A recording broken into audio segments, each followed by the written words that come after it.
Buenas noches a todos los miembros de Debates por el Bicentenario, deseándoles venturosas fiestas decembrinas.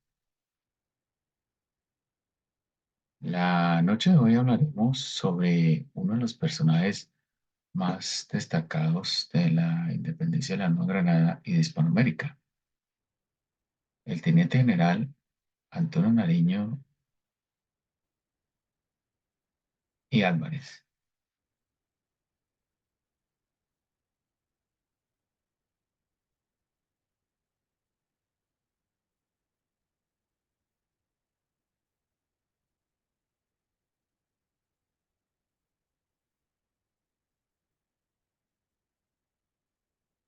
Mm, Este personaje es uno de los más importantes en la historia de la Nueva Granada. Nació en Santa Fe el 9 de abril de 1765, en la casa donde hoy se asienta el Palacio Presidencial de la República de Colombia, hijo del español Vicente Nariño y Catarina Álvarez del Casal. Su padre fue contador oficial del rey. Sus conocimientos los adquirió en la biblioteca de su padre, asimismo estudió en el Colegio San Bartolomé. De igual forma, obtuvo una educación de carácter autodidacta y a los 20 años, es decir, en 1785, contrajo matrimonio con Magdalena Ortega de Nariño. Durante la insurrección de los comuneros fue subteniente abanderado del regimiento de milicias, de la sección de infantería, con el cargo de abanderado del regimiento.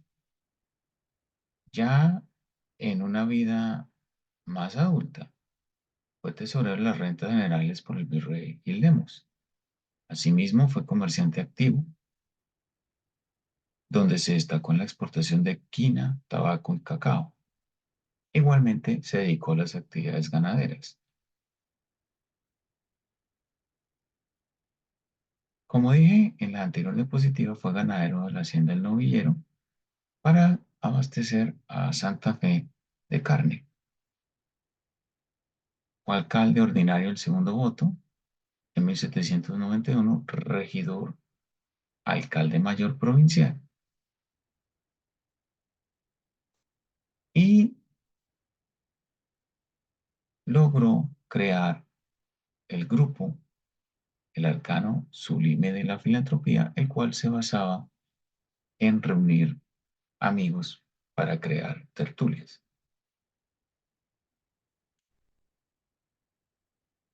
Nariño igualmente comerciaba libros, comentaba sobre libros prohibidos y los sucesos que ocurrían en la Francia revolucionaria, la cual estaban interesados muchos criollos de la época.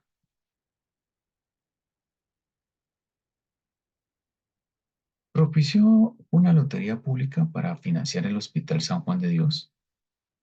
Compró una imprenta donde publicó el Semanario de Santa Fe y en 1794 se dio un punto de inflexión. Tradujo los derechos del hombre y del ciudadano. Esto sumado a un suceso que se dio en Santa Fe llamado la Rebelión de los Pasquines, llevó a que Nariño fuera acusado de sedición y llevado a la prisión de Ceuta, que es una de las posiciones españolas que posee Marruecos. Asimismo, Antonio Nariño, antes de los sucesos de los derechos del hombre y del ciudadano, fue nombrado tesorero de la Caja de Diezmos, un cargo muy importante que adquirió. Volviendo a la situación de 1794, Antonio Nariño pudo escapar debido a que en la lista de los pasajeros del buque por el cual se transportaba no figuraba como prisionero. Recorrió Europa, donde logró, primero, instalarse en Madrid y segundo, como Carlos IV, el rey de España, había ratificado su sentencia, se vio obligado a viajar a Francia, donde conoció a Francisco Miranda y posteriormente viajó al Reino Unido, donde se contactó con la empresa Campbell Shorts para financiar o que la corona británica de Jorge III y William Pitt le financiaran una guerra de independencia en la Nueva Granada a cambio de exclusividad comercial. Esto llevó a que los británicos le condicionaran que pasara la soberanía a la majestad británica, lo cual rechazó. Regresó a la Nueva Granada por Venezuela y entabló contacto con los miembros de la insurrección de los comuneros en la provincia del Socorro o corregimiento del Socorro, más exactamente para poder buscar y lograr la independencia de la Nueva Granada, aunque esta gestión se dio de forma infructuosa. Debido a su situación precaria y a la presión que ejercían las autoridades para poderlo capturar, a sabiendas que ya había regresado a la Nueva Granada, y por petición de su esposa, doña Magdalena Ortega de Nariño, decidió entregarse a las autoridades en 1797 a cambio de indulto, pero fue encarcelado hasta el año 1803. Por recomendación de el doctor director de la expedición motálica y sabio español José Celestino Mutis, fue liberado y enviado a la hacienda de La Milagrosa, donde se recuperó económicamente. Al enterarse de los sucesos de Bayona, donde Carlos IV y Fernando VII fueron hechos prisioneros por Napoleón,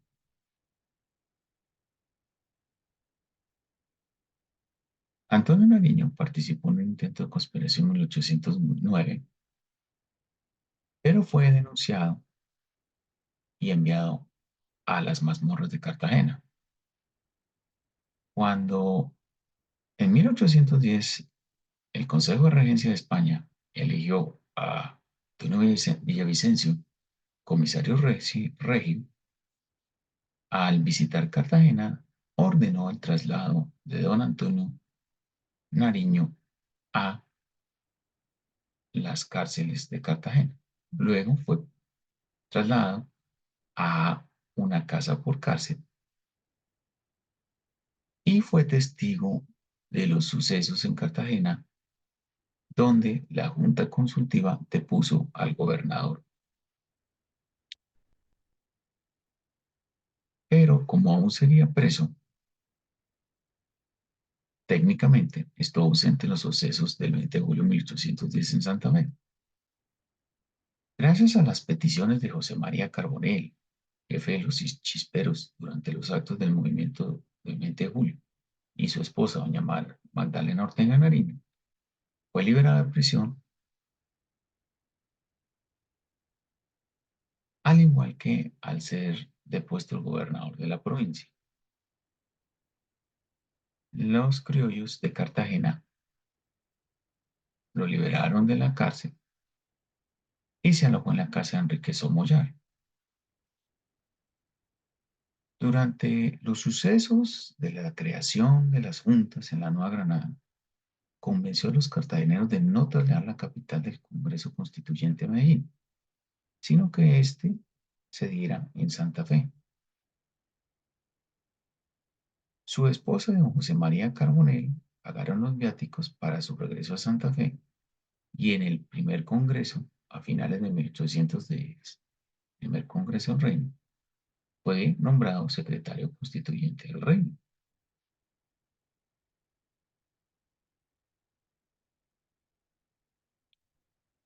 Sabemos que este primer congreso fue un fracaso,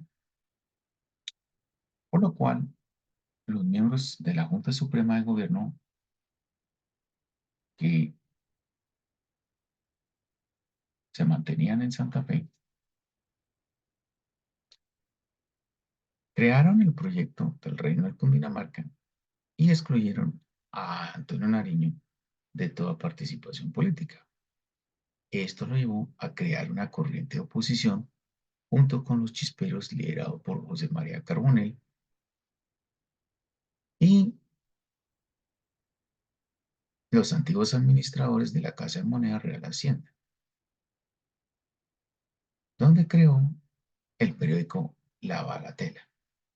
En este periódico criticó fuertemente el sistema federalista que trató de implementar Jorge Tadeo Lozano y los miembros de la Junta Suprema del Gobierno. El 19 de septiembre de 1811, ante un artículo que escribió llamado Noticias Muy Gordas, donde aseguraba que el nuevo reino estaba siendo atacado por varios frentes realistas, logró asestar un golpe de opinión que lo llevó a la presidencia de Cundinamarca. Su primera tarea consistió en reformar la Constitución por una de corte republicano, ya que la anterior, creada en 1811 en tiempo de Jorge Tadeo Lozano, fue de corte monárquico constitucional. Como reacción, los opositores formaron juntas en Ibagué y luego en Tunja y crearon las Provincias Unidas de la Nueva Granada, lo cual llevó a una guerra civil entre el Estado o la República de Cundinamarca y las Provincias Unidas de la Nueva Granada,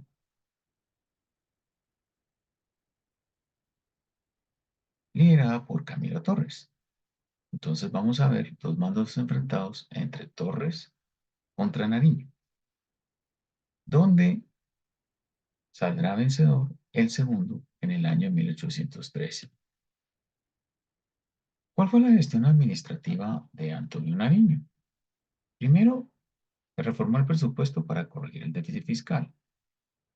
Envió expediciones a Ocañas, Barina, Carare y Cartagena, donde existían regimientos españoles en aquellos frentes de combate que fueron una amenaza a los diferentes o las diferentes regiones que habían conformado juntas autónomas de gobierno. Concedió a Antonio Bailey una licencia para erigir una fábrica de pólvora. También promovió la explotación de las minas de cobre, de plomo, la explotación de la sal en Vélez, así como autorizó la explotación de las minas de plomo en la región de Pacho. Apoyó a los exiliados de Venezuela que huyeron de la reconquista española liderada por Francisco de Monteverde, que puso fin a la Primera República. Asimismo, promovió la construcción de caminos, abrió escuelas, hospitales, restituyó el monopolio de los estancos debido a que la liberalización había llevado a una alza de precios y mala calidad de los productos de aguardiente.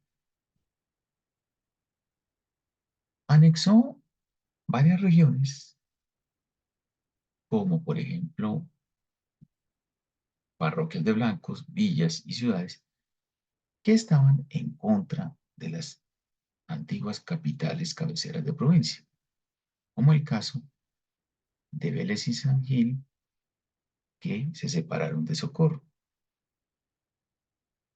el caso de Girón, que se separó de Pamplona, Villa de Leyva, Sogamoso y Muso se separaron de Tunja y Timaná, Guagua y Purificación se separaron de Neiva.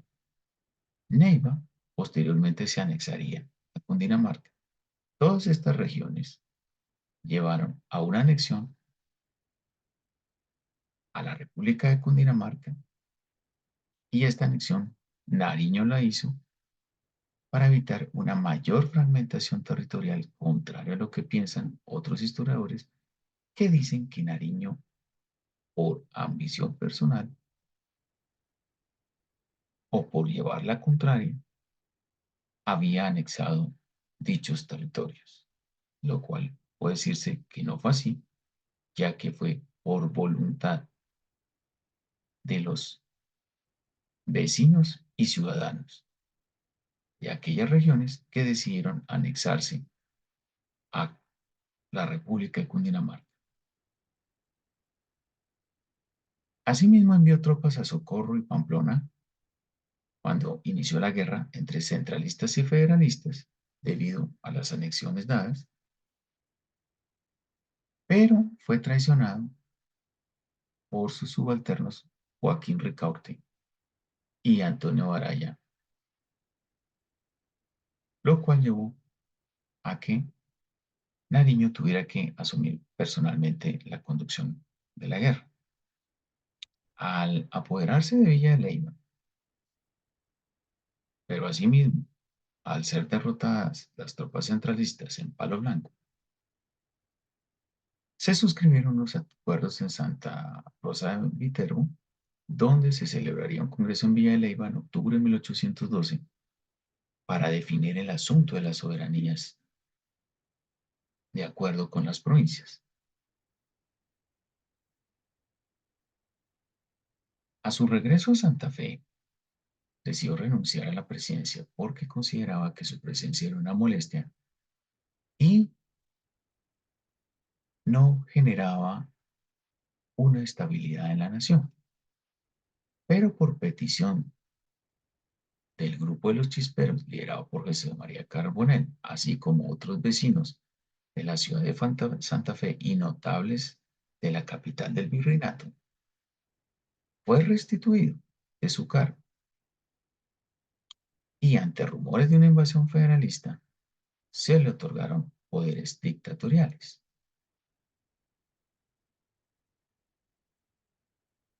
Tras los fracasos del Congreso de Villa, las Provincias Unidas de la Nueva Granada le declararon la guerra a Cundinamarca, por lo cual la guerra retornó en 1812 y en diciembre Nariño fue derrotado en Venta Quemada, pero venció en San Victorino el 9 de enero de 1813. Esto llevó a que en Zipaquirá el 30 de enero del mismo año la soberanía de Cundinamarca fuera aceptada por las Provincias Unidas. Asimismo, ante los avances de los españoles, quienes reconquistaron Popayán y tomaron el Valle del Cauca,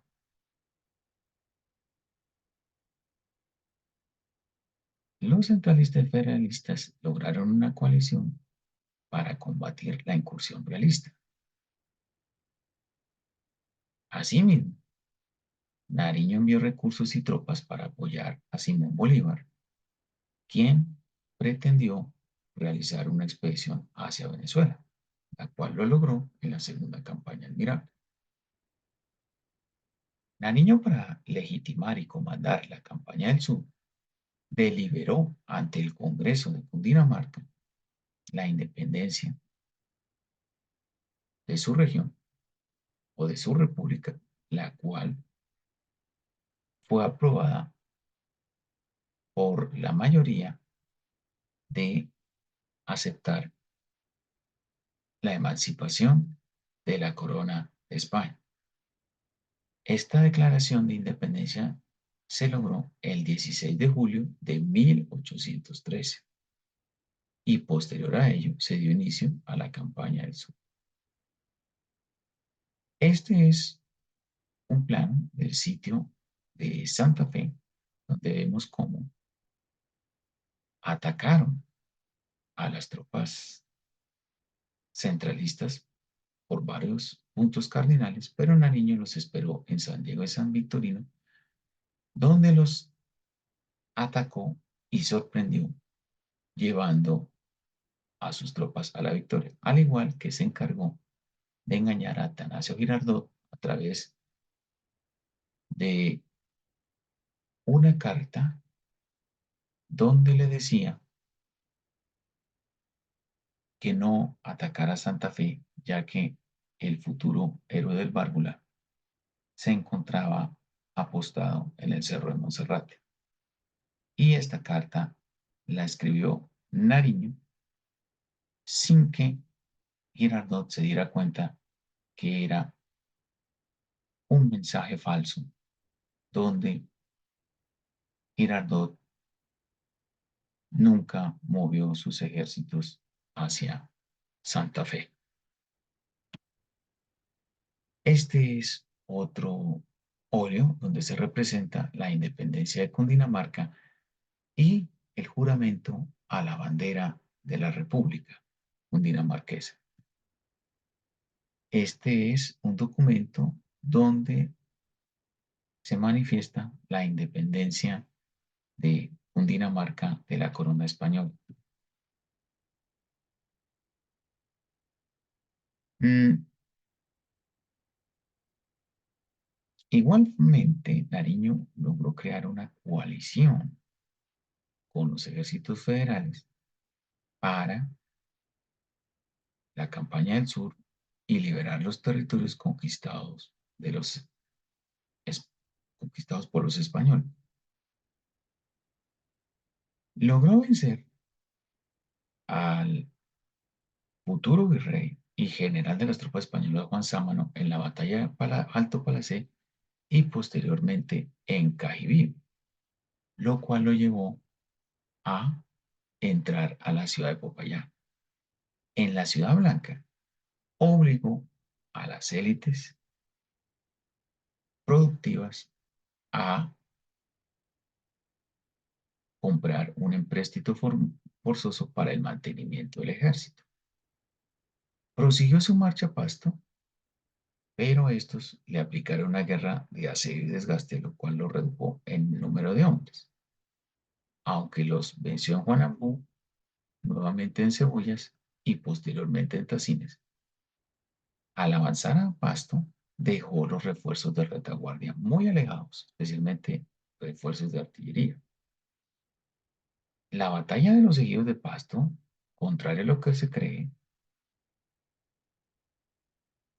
fue un combate donde el precursor venció a los pastusos, pero un malentendido hizo que su reserva volviera a Popayán, ya que el coronel Rodríguez, quien era el jefe de la reserva artillería, recibió el rumor que Nariño y sus tropas habían sido aniquiladas por los españoles y pastusos, por lo cual el ejército entró en desbandada y Nariño fue hecho prisionero en la ciudad de Pasto. Aquí vemos un plano de la batalla de Guanambú, donde las tropas de Nariño lograron poder enfrentarse a las tropas españolas. Un combate que duró más de 10 días, pero Nariño logró vencer y puso a los españoles en retirada hacia Pasto. Luego avanzaría sobre Cebollas y Tacines, donde logró vencerlos con facilidad, pero las tropas se encontraban agotadas, diezmadas y reducidas en número, debido al asedio y desgaste que le proporcionaron los pastusos, al igual que como dijimos y como las líneas de reserva estaban muy alejadas, entonces el combate de Pasto, pues aunque lo ganó, fue de forma parcial, porque no logró obtener los refuerzos para poder consolidar la victoria. Aquí vemos un mapa de la batalla de Pasto, donde Nariño se apostó en 3 divisiones, logró vencer, tomó las márgenes de la ciudad, pero por falta de refuerzos y debido a que estos huyeron a Popayán, como expliqué anteriormente, hizo que los españoles persiguieran al ejército de Nariño y ordenó la dispersión de las tropas, con lo cual muchas de ellas pudieron retroceder a Popayán y desafortunadamente Nariño fue hecho prisionero en Pasto. De Pasto fue llevado a Guayaquil, a Lima y posteriormente enviado a la ciudad de Cádiz, donde se mantuvo prisionero. Los expertos en la materia dicen que 2 tercios de su vida lo pasó en prisión. En 1820, debido a los sucesos de la Revolución Liberal del general Rafael de Riego y el trienio liberal que se dio en España en ese entonces, Nariño fue liberado. Fue nombrado diputado de la Nueva Granada por las Cortes de España, pero negó la aceptación debido a que él ya sabía que en 1819 los neogranadinos habían derrotado al Virreinato de Santa Fe en la batalla de Boyacá y se mantenían las campañas de liberación en el norte de la Nueva Granada y en la Capitanía General de Venezuela.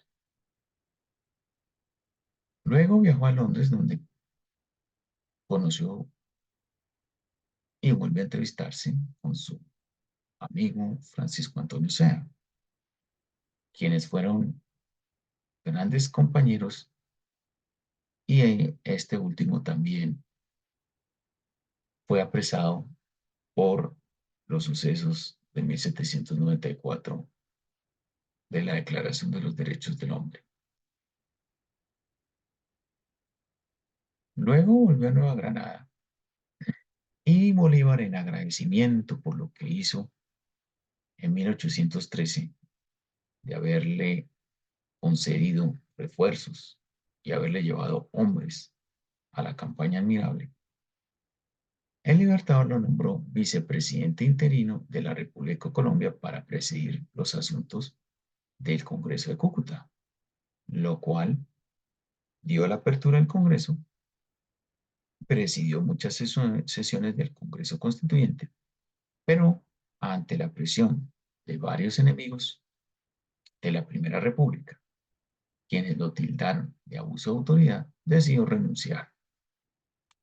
Volvió a Bogotá, donde fue elegido senador por Cundinamarca y fundó los Toros de Fucha. Lo acusaron de haber robado la caja de diezmos cuando fue tesorero, de haber traicionado la campaña del sur y de no haber residido en el exterior mucho tiempo, por lo tanto, no tener el tiempo suficiente para adquirir cargos públicos, lo cual lo llevó a emprender una defensa jurídica, la cual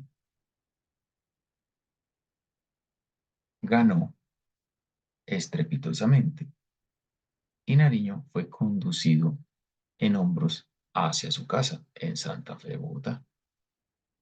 Presidió las sesiones del Congreso Constitucional como senador por Cundinamarca, fue uno de los miembros donde se destacó en las sesiones del susodicho Congreso, pero su salud se debilitó y ante